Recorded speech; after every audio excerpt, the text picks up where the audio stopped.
Hello students, welcome to आपका अपना channel infinity maths. तो आज की वीडियो में हम देखने वाले हैं class 10 chapter number 8 trigonometry. Students के कमेंट्स आए थे वीडियोस पे कि सर ट्रिग्नोमेट्री पढ़ा दो, ट्रिग्नोमेट्री पढ़ा दो, ट्रिग्नोमेट्री में हमें दिक्कत आ रही है, डाउट्स है। तो मैं आपको ट्रिग्नोमेट्री ऐसे पढ़ाऊंगा कि आज तक किसी ने नहीं पढ़ाई होगी और सारे क्वेश्चन आप कर पाओगे उसके बाद सॉल्व। ठीक है, तो हम बेसिक से स्टार्ट करेंगे क्योंकि देखो, अगर कोई क्वेश्चन चैप्टर में आपको ऐसे ही पढ़ा दूँ तो उसमें कुछ मजा नहीं है, लेकिन बेसिक से लेके एडवांस तक चलेंगे हम। ठीक है, सारे क्वेश्चन में बेसिक से अगर एक पॉइंट से, जैसे अगर आप कुछ भी नहीं पता आपके ट्रायंगल के बारे में या फिर किसी के बारे में, कोई भी ट्रिग्नोमेट्री का टी भी आपको नहीं पता, फिर भी आप एडवांस लेवल के या फिर क्लास 10th में बोर्ड्स के एग्जाम में ट्रिग्नोमेट्री का एक भी क्वेश्चन याद नहीं करोगे। ठीक है, तो देखते हैं, अभी स्टार्ट करते हैं। चलो स्टार्ट करते हैं। चैप्टर का नाम है ट्रिग्नोमेट्री। ट्रिग्नोमेट्री वर्ड आया कहाँ से? ट्रिग्नोमेट्री वर्ड बना है तीन वर्ड्स के को मिला के, ट्रिगोनोमेट्री। ट्री का मतलब होता है थ्री, गोनो का मतलब होता है साइड्स, साइड। ठीक है, और मेट्री का मतलब होता है मेजरमेंट, थ्री साइड्स का मेजरमेंट। थ्री साइड्स किसमें होती है? ट्रायंगल में होती है, ऑब्वियस सी बात है। ये ट्रिग्नोमेट्री में कौन सा ट्रायंगल लेते हैं? ट्रिग्नोमेट्री में हम सारे ट्रायंगल लेते हैं, राइट एंगल ट्रायंगल। ये तो ट्रिग्नोमेट्री का बेसिक्स है, जो कुछ भी चल रहा है यहाँ पे बेसिक्स चल रहा है ट्रिग्नोमेट्री का। एडवांस लेवल एप्लीकेशन ट्रिग्नोमेट्री का आएगा चैप्टर नंबर 9 में, क्लास 10 की चैप्टर नंबर 9। जो चैप्टर नंबर 9 है उसमें आपके सारे के सारे एप्लीकेशंस ही होंगे उसमें। ठीक है, ये तो चैप्टर नंबर 8 चल रहा है ना क्लास 10 का, उसमें तो बेसिक्स है कि ट्रिग्नोमेट्री क्या है, ताकि उसमें एप्लीकेशन या फिर अप्लाई करते हुए ट्रिग्नोमेट्री के क्वेश्चन सॉल्व करते हुए या फिर कोई प्रॉब्लम सॉल्व करते हुए आपको कोई दिक्कत ना आए, इसलिए ये बेसिक्स चल रहे हैं ट्रिग्नोमेट्री के। और बच्चों को इसी चैप्टर में डाउट आता है। ये अगर चैप्टर आ गया आपको तो 9th चैप्टर में आपको कोई दिक्कत नहीं आएगी। तो यहाँ पे हम लेंगे 9 राइट एंगल ट्रायंगल। इसको ट्रायंगल क्या बोलते हैं? Right angle triangle. Right angle triangle होता क्या है? राइट एंगल ट्रायंगल वो ट्रायंगल होता है जिसमें एक एंगल, देखो ट्रायंगल में तीन साइड्स होती हैं, तो इसमें भी तीन साइड्स हैं। ट्रायंगल के अंदर इंटीरियर एंगल में तीन एंगल होते हैं, इसमें भी तीन एंगल्स हैं। ठीक है, लेकिन इसमें ये है कि इसमें एक एंगल 90 डिग्री का होगा। जैसे ये एंगल लेते हैं 90 डिग्री का है, एक हॉरिजॉन्टल और एक वर्टिकल लाइन मिलकर बनाएंगे 90 डिग्री का एंगल। तो एक एंगल होगा 90 डिग्री का और दो एंगल्स होंगे एक्यूट एंगल। ये वाला और ये वाला एंगल कौन सा होता है? Acute angle. एक्यूट एंगल कौन सा एंगल होता है? एक्यूट एंगल वो एंगल होता है, कोई भी एंगल जो 90 डिग्री से छोटा है, भले वो 89 ही क्यों ना हो, वो भी एक्यूट एंगल ही बोलेंगे उसको भी। ठीक है, तो 90 डिग्री कोई भी एंगल जो कि 90 डिग्री से छोटा हो, उसको क्या बोलेंगे हम? Acute angle. ठीक है, तो दो एंगल क्या होंगे? Acute angle. तो ये भी पता है कि राइट ट्रायंगल के इंटीरियर एंगल का सम क्या होगा? 180। तीनों को सम करेंगे, जैसे इसको एंगल ए, इसको एंगल बी और इसको एंगल सी मान लेंगे, तो angle B plus angle C का सम क्या होगा?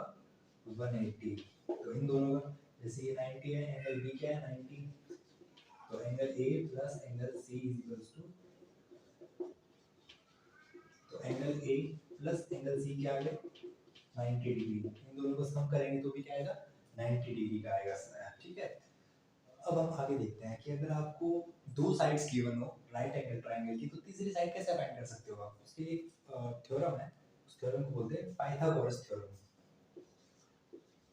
पाइथागोरस,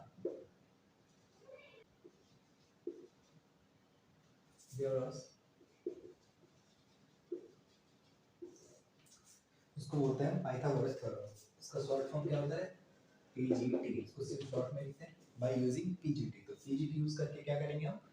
तीसरी साइड फाइंड करेंगे। जैसे कि एक राइट एंगल ट्रायंगल है, ठीक है, इसमें एक ये एक एंगल तो है, ये एक साइड है 30।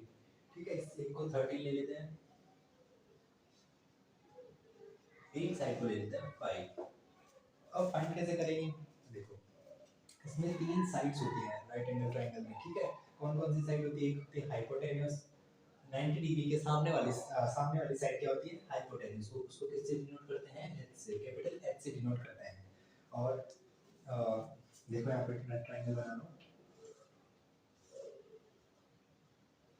90 डिग्री के सामने वाली साइड हाइपोटेन्यूज।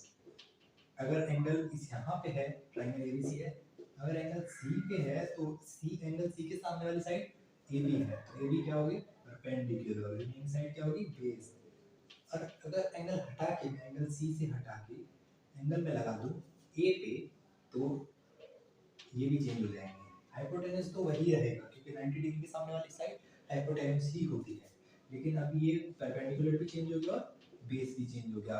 एंगल के सामने वाली side perpendicular, remaining side base. ठीक है, आई होप आपको समझ में आ गया होगा। तो अभी देखते हैं। अभी यहाँ पे देखो, आप एंगल यहाँ पे ले लो तो ये बेस है, परपेंडिकुलर फाइंड करना है आपको, हाइपोटेन्यूज पर बेस गिवन है, तो परपेंडिकुलर कैसे फाइंड करेंगे, पाइथागोरस थ्योरम। पाइथागोरस थ्योरम क्या होती है, हाइपोटेन्यूज का square is equals to perpendicular का स्क्वायर प्लस बेस का स्क्वायर। हाइपोटेन्यूज की वैल्यू क्या है, 30, 30 का square is equals to perpendicular find करना है, बेस क्या है 5, 5 का स्क्वायर, 13 का स्क्वायर क्या होता है 169, परपेंडिकुलर का स्क्वायर प्लस 25, अब इस साइड 25 प्लस का इस साइड जाएगा तो माइनस हो जाएगा, तो perpendicular square is equals to 169 minus 25, तो ये आएगा 144। अब इसको फर्दर कैसे सॉल्व कर सकते हैं, इसको फर्दर सॉल्व कर सकते हैं हम, p square is equals to 144 आ गया, स्क्वायर इस साइड आएगा तो रूट में आ जाएगा, रूट में आ गया तो अंडर रूट 144, एक इसका रूट होता है 12 का, तो p की वैल्यू आ गई 12। देखो परपेंडिकुलर आ गया 12, हाइपोटेन्यूज पहले से था 13, बेस की गिवन है, परपेंडिकुलर फाइंड कर सकते हैं किससे, पाइथागोरस थ्योरम से। बेसिक में क्या क्या होते हैं देखते हैं। देखो इसमें एक रेशियोज बोलते हैं, ट्रिग्नोमेट्रिक रेशियोज बोलते हैं आपको, साइन थीटा, यहाँ पे देखो साइन और थीटा, ये साइन के एंगल को डिनोट कर रहा है, ठीक है, थीटा, तो आप इनको ऐसे नहीं लिख सकते, ऐसे नहीं लिख सकते साइन इनटू थीटा, ये गलत है, ठीक है, ये बिल्कुल गलत हो जाएगा। क्यों, क्योंकि ये एंगल बता रहा है, साइन का एंगल बता रहा है, तो आप इसको अलग नहीं ले सकते, ठीक है, आप इनको मल्टीप्लाई में कभी नहीं लिख सकते। जैसे कि अगर ऐसा गिवन है sine into theta is equals to cos into theta, तो आप थीटा से थीटा कैंसिल आउट नहीं कर सकते, ठीक है, क्यों नहीं कर सकते, क्योंकि इसका एंगल साइन का एंगल बता रहा है, ये cos का एंगल बता रहा है, तो आप इसको कभी मल्टीप्लाई नहीं कर सकते, ये एक ही है, ठीक है, साइन थीटा पूरी एक ही चीज है। Sine theta is equals to perpendicular upon में hypotenuse, cos theta is equals to trigonometric ratios है, ये क्या है, ट्रिग्नोमेट्रिक रेशियोज, ठीक है, ट्रिग्नोमेट्रिक रेशियोज है। cos थीटा क्या होता है, cos थीटा क्या होता है, परपेंडिकुलर बेस अपॉन में हाइपोटेन्यूज, tan थीटा क्या होता है, परपेंडिकुलर अपॉन में बेस, cosec थीटा क्या होता है, हाइपोटेन्यूज अपॉन में परपेंडिकुलर, sec थीटा क्या होता है, हाइपोटेन्यूज अपॉन में बेस, cot थीटा के रेशियोज क्या होते हैं, बेस अपॉन में परपेंडिकुलर, ठीक है। अब आगे देखते हैं, ये रेशियोज है इसके, और ये आप कैसे कर सकते हो लर्न, वो भी बताता हूँ। इसका इधर इसको लर्न करने के लिए सबसे इजी ट्रिक है पी अपॉन में HHB। तो इसको कैसे लर्न करोगे आप, इसको लर्न करने की ट्रिक है पिंकी, इसको लिख लो आप पिंकी बोली पापा, हाँ हाँ बेटा, आपकी कोई फीमेल फ्रेंड है, ठीक है, तो आपकी कोई फीमेल फ्रेंड है जिसका नाम पी से स्टार्ट हो रहा हो, तो आप उसका नाम भी लिख सकते हो, लेकिन मैं यहाँ पे पी का नाम पिंकी यूज कर रहा हूँ, तो पिंकी बोली पापा, फिर पापा बोले नीचे, हाँ हाँ बेटा, उसके बाद, ठीक है। तो आप ये इजी ट्रिक है याद करने के लिए, ताकि आपको देखो ये किसके रेशियोज है, पहले पहले वाले साइन के रेशियोज, तो आपको कभी कंफ्यूजन नहीं होगी, साइन थीटा के रेशियोज है, ये किसके रेशियोज है, cos थीटा के, ये किसके रेशियोज है, ये है tan थीटा के रेशियोज, और अभी इसका रेसिप्रोकल क्या है, p upon h, perpendicular upon hypotenuse, तो sin थीटा के रेशियोज, अब हाइपोटेन्यूज अपॉन में परपेंडिकुलर है cosec थीटा के रेशियोज, अब बेस अपॉन में हाइपोटेन्यूज तो है cos थीटा के रेशियोज, लेकिन हाइपोटेन्यूज अपॉन में बेस है sec थीटा के रेशियोज परपेंडिकुलर अपॉन में बेस तो है tan थीटा के रेशियोज, बेस अपॉन में परपेंडिकुलर है cot थीटा के रेशियोज। तो आई होप आपको ये समझ में आ गया होगा। और इसके कुछ फॉर्मूलाज है वो भी देखते हैं। देखो sin थीटा को क्या लिख सकते हैं 1 अपॉन cosec थीटा भी लिख सकते हैं। क्यों? क्योंकि यहाँ पे देखो इसके रेशियोज क्या है p अपॉन में h, तो h अपॉन में क्या हो गया cosec थीटा, तो 1 अपॉन cosec थीटा भी लिख सकते हैं उसको। और वैसे ही cosec थीटा को हम क्या लिख सकते हैं 1 अपॉन में sin थीटा। ठीक है, अब दूसरे देखो आगे जैसे कि cos थीटा को हम क्या लिख सकते हैं 1 अपॉन में sec थीटा, और sec थीटा को क्या लिख सकते हैं 1 अपॉन में cos थीटा। और tan की देखते हैं, tan थीटा को क्या लिख सकते हैं 1 अपॉन में cot थीटा। cot थीटा को क्या लिख सकते हैं हम 1 अपॉन में tan थीटा, क्योंकि इसका रेसिप्रोकल है। देखो परपेंडिकुलर अपॉन में बेस तो है tan थीटा के रेशियोज, बेस अपॉन में परपेंडिकुलर है cot थीटा के रेशियोज, तो इसका रेसिप्रोकल ही तो क्या। लेकिन अब यहाँ पे दो और आइडेंटिटीज है, वो क्या है tan थीटा को हम एक और चीज लिख सकते हैं, वो क्या है sin थीटा अपॉन में cos थीटा। ये क्यों? क्योंकि देखो sin थीटा के रेशियोज क्या है यहाँ पे परपेंडिकुलर अपॉन में हाइपोटेन्यूज, और cos थीटा के रेशियोज क्या है बेस अपॉन में हाइपोटेन्यूज। अब ये इससे मल्टीप्लाई, ये इससे मल्टीप्लाई, तो p into h अपॉन में b into h, तो h से h गया कट गया। ठीक है, कैंसिल आउट हो गए, तो p अपॉन में b किसके रेशियोज आ रहे हैं tan के रेशियोज आ रहे हैं, और इसका रेसिप्रोकल क्या होता है cot, तो cot को क्या लिख सकते हैं cot theta is equals to cos थीटा अपॉन में sin थीटा। आई होप आपको ये आइडेंटिटी समझ में आ गई होगी। अब हम देखने वाले हैं ट्रिग्नोमेट्रिक टेबल, एंगल्स की टेबल, ट्रिग्नोमेट्रिक एंगल की टेबल, जैसे sin थीटा, ट्रिग्नोमेट्रिक रेशियोज लिख रहे हैं यहाँ पे sin theta cos theta tan theta cosec theta sec theta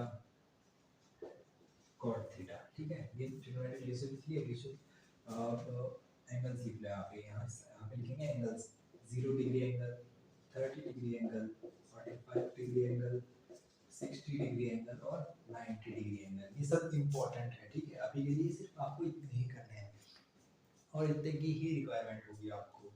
तो sin 0 डिग्री का एंगल क्या होता है 0, sin 30 डिग्री की वैल्यू होती है 1 अपॉन में 2, sin 45 डिग्री की वैल्यू होती है 1 अपॉन में √2, sin 60 की वैल्यू होती है √3 अपॉन में 2, sin 90 की वैल्यू होती है 1, cos 0 की वैल्यू होती है 1। जैसे कि आपने भी ऐसा लिखा है तो उसको इस पूरी रो को ऐसे कर दो, तो 90 की वैल्यू हो जाएगी cos 0 की वैल्यू, sin 60 की वैल्यू हो जाएगी cos 30 की वैल्यू, तो √3 अपॉन में 2, cos 45 की वैल्यू sin 45 की वैल्यू सेम ही होगी।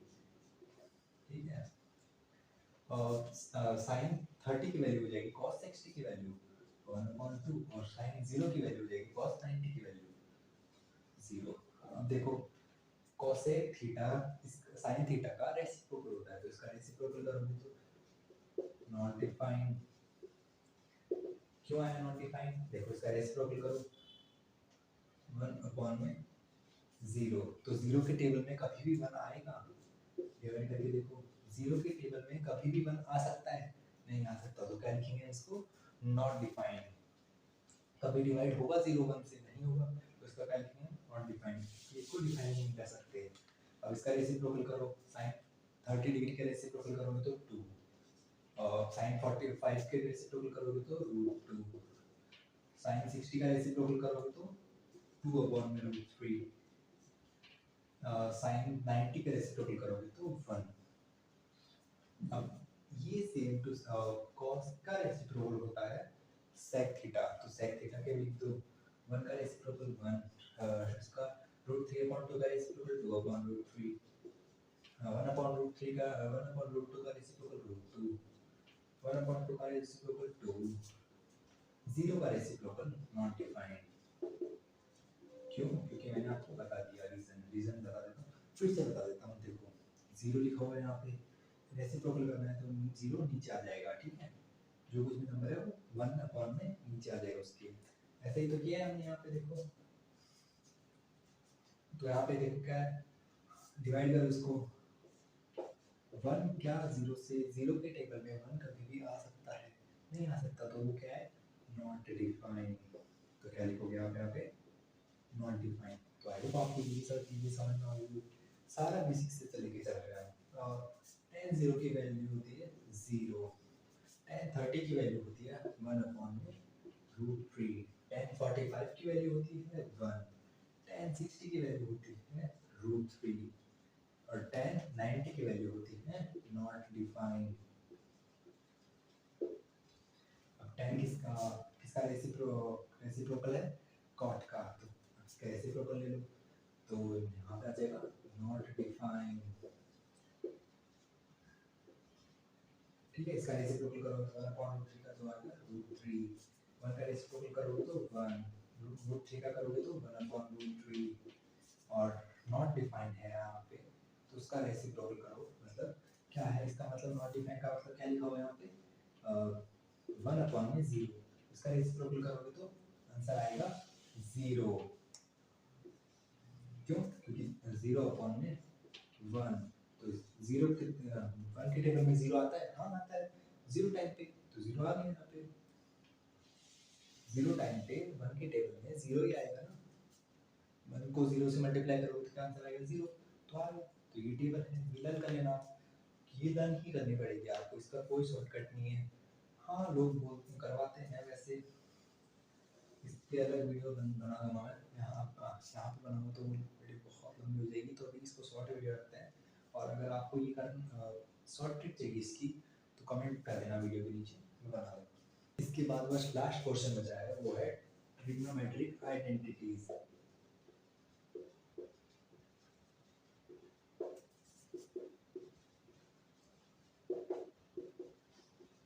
ट्रिग्नोमेट्रिक आइडेंटिटीज लास्ट टॉपिक है, इसके बाद चैप्टर कंप्लीट, मतलब बेसिक कंप्लीट। चैप्टर तो बहुत बड़ा है अभी, इसके बहुत सारे क्वेश्चंस हैं, बहुत सारे क्वेश्चंस देखेंगे कैसे करेंगे, लेकिन अभी बेसिक्स के लिए, बेसिक्स है ये, बेसिक वीडियो है, तो बेसिक्स कंप्लीट हो जाएंगे इसके, ठीक है।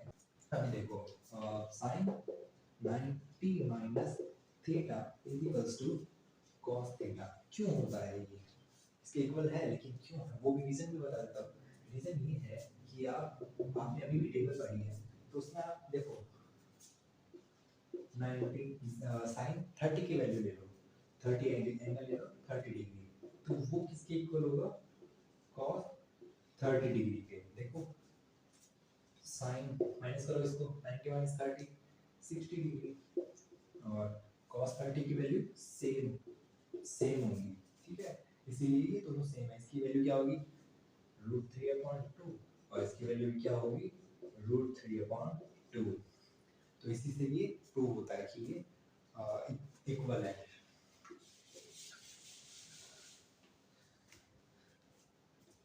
इसका उल्टा भी इक्वल होगा, cos 90 minus theta is equals to sin theta. दूसरी चीज आप देखते हैं, tan 90 minus theta is equals to किसके इक्वल है, cot थीटा के। जैसे कि एक बार फिर से बता देता हूँ, जैसे tan 45 की वैल्यू है, वही cot 40, जैसे tan 90 माइनस 45 45, वैसे ही cot 45 की वैल्यू भी कितनी है, 1 इज इक्वल्स टू 1, तो ये दोनों इक्वल आ रही है, तो ये भी इक्वल है। तो cot 90 minus theta is equals to tan theta, और cosec 90 minus theta is equals to sec theta, और sec 90 minus theta is equals to cosec theta. दूसरी आइडेंटिटीज देख लो, एक ये आइडेंटिटीज है और एक ये है, sin square theta is equals to sin square theta plus cos square theta is equals to 1, equal 1 है। जैसे कि इसका भी प्रूव सॉल्यूशन बताता हूँ कि ये आइडेंटिटी बनी क्यों है। अब देखो sin स्क्वायर थीटा, थीटा की वैल्यू कुछ भी ले लो आप, जैसे 30 ले लो, तो अगर यहाँ पे 30 ले लो तो cos 30 ही लेना पड़ेगा आपको, cos स्क्वायर 30 ये एंगल 30। अब sin 30 की वैल्यू क्या होती है, 1/2, तो स्क्वायर है तो उसका होल स्क्वायर, ये आप लिख सकते हो कैसे, ये भी एडमिटीज कि साइन स्क्वायर थीटा को आप लिख सकते हो साइन थीटा का होल स्क्वायर, तो हमने वही लिखा है यहाँ पे, तो उसको आप ये लिख सकते हो। आगे करते हैं, cos 30 की वैल्यू क्या होती है, √3/2 का होल स्क्वायर इक्वल्स टू 1 है ये, तो एलएचएस सॉल्व करना है, एलएचएस सॉल्व करते देखते हैं कि एलएचएस इक्वल आता है नहीं आता, तो 1 का स्क्वायर 1, 2 का स्क्वायर 4 प्लस √3 का स्क्वायर, √3 का स्क्वायर होता है √3 इंटू √3, मतलब स्क्वायर का मतलब होता है उसी नंबर को उसी नंबर से वापस से 2 बार मल्टीप्लाई करना, तो ये क्या होता है 3, तो इस किसके इक्वल होता है 3 के इक्वल, यहाँ पे क्या आएगा 3/2 का स्क्वायर 4, तो एलसीएम क्या आएगा 4 4, तो 1 प्लस 3, तो 3 1 प्लस 3 इक्वल्स टू 4/4, तो आ गया 1 कैंसिल आउट हो गया तो 1, तो LHS is equals to RHS, proof हो रहा है, तो ये फॉर्मूला यहाँ से इसीलिए करेक्ट है। और इसी आइडेंटिटीज से हम दूसरी आइडेंटिटीज बना सकते हैं, जैसे गिवन हो साइन स्क्वायर थीटा, तो आप ये भी लिख सकते हो 1 माइनस कॉस स्क्वायर थीटा, ये भी लिख सकते हो sine theta is equals to √1 minus cos square theta, क्यों, क्योंकि हम ये तो लिख सकते हैं साइन थीटा को स्क्वायर, तो स्क्वायर इस साइड आएगा तो रूट में कन्वर्ट हो जाएगा वो, ठीक है। तो आई होप आपको ये सब चीज़ें समझ में आई होंगी। अब हम चलते आगे करते हैं, sec square theta is equals to 1 plus tan square theta, ये इक्वल है दोनों, और cosec square theta is equals to 1 plus cot square theta. तो आई होप आपको ये चीज़ सारी समझ में आई होगी। अगर फिर भी कोई डाउट है तो आप कमेंट में पूछ सकते हो, मैं आप सारे कमेंट्स का रिप्लाई करूँगा। तो सब ठीक है, मिलते हैं नेक्स्ट वीडियो में।